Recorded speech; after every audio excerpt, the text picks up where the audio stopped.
ব্যাহত মেট্রো পরিষেবা, ফের মেট্রোয় আত্মহত্যার চেষ্টা। আরো একবার আপনাদের জানাবো, ব্যাহত মেট্রো পরিষেবা, ফের মেট্রোয় আত্মহত্যার চেষ্টা। প্রতিনিধি ইরন আমাদের সঙ্গে রয়েছেন। ইরন, কোন কোন রুটের মেট্রো পরিষেবা ব্যাহত হয়েছে এবং কি জানা যাচ্ছে?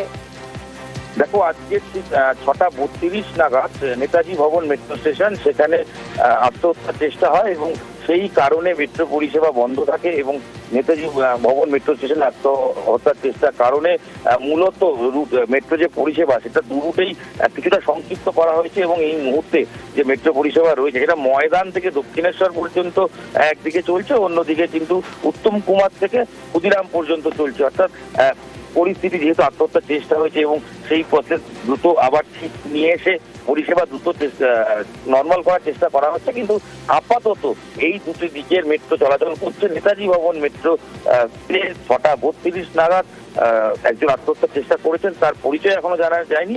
তবে আপাতত মেট্রো পরিষেবা মূলত দুটো রুটেই চলছে এবং দুটো দিকে চলছে, যেটা আমি আরো একবার জানিয়ে রাখবো দর্শকদের জন্য। ময়দান থেকে দক্ষিণেশ্বর এবং অন্যদিকে ক্ষুদিরাম থেকে উত্তম কুমার পর্যন্ত মেট্রো পরিষেবা এই মুহূর্তে চলছে। বেশ।